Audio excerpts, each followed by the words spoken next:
chỉ lột mùi đẹp phơi dập kì chỗ là mà thấy cả cái thả chỗ nhưng cả chỗ tam kê đó chầm người từ người đó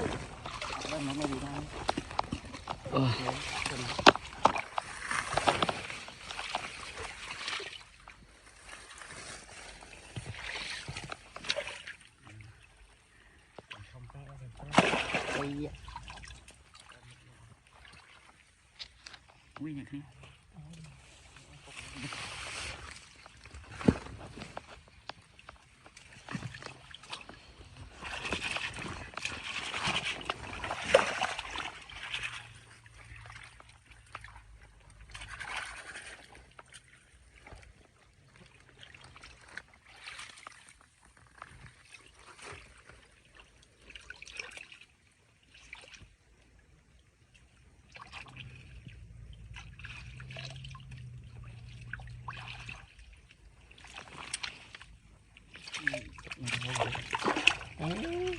Nó sai phòng trong tao nó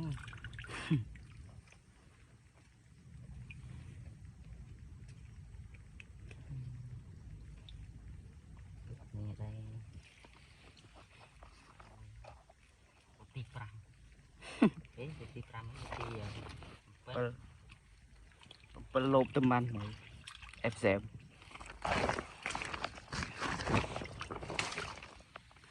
lộp tí bầm pì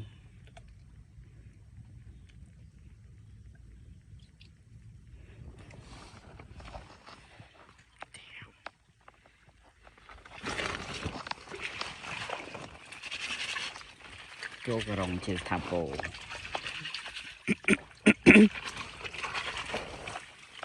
vậy sao mà lộp tên này này chỉ lộp tìm pel lộp tí mùi tí pi tí bảy tí bốn tí pram mùi cứ ở bàn thế thành ngày này dùng một bàn này lộp tí pram pi muối dùng một to mà từ lộp tí pram vây dùng to tiết sau cái muối trong cày thế đừng cái muối trong cày bàn á thích làm đạn tốt này cho mình dùng tặng ấp lía hay vì ô ní nhung mặt cà tế nhung đừng mình to từ lộp tí pram bảy tại mặt đồ nhung mình đào từ môn kết là cũng đã có ui chơi em rồi nhưទឹកnó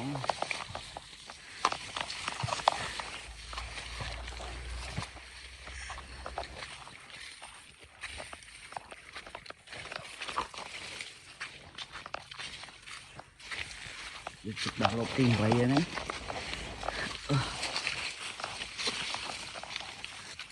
vậy dập cái đàn bà này nè ui luôn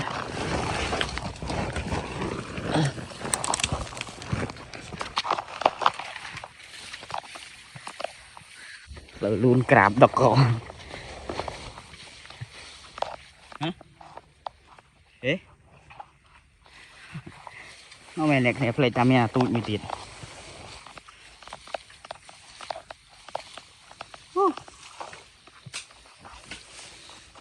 tụi châu lật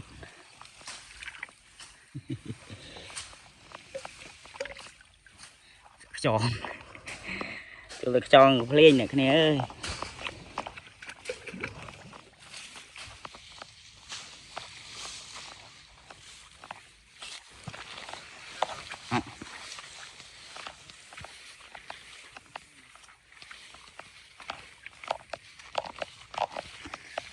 cái gà tim vậy người ta tiện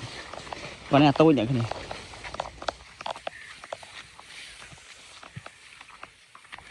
không dựng sao tầm mùi thế tôi vẫn shopee tiền này nhiều tên lực nó shopee sao bay nó sao bay tiền này không dựng mùi nhé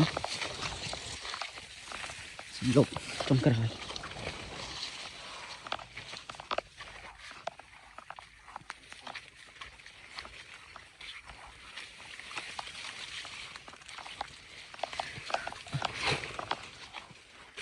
lại dùng đầu lục tìm vậy nè không ăn phải rồi tôi ngặt được rồi ý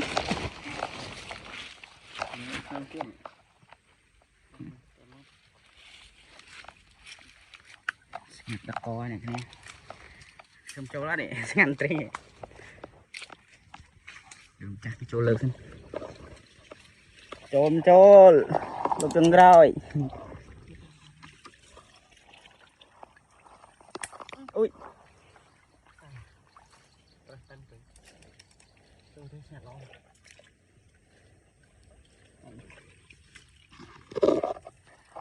đi cầm bay dương ở chỗ tê này ở khani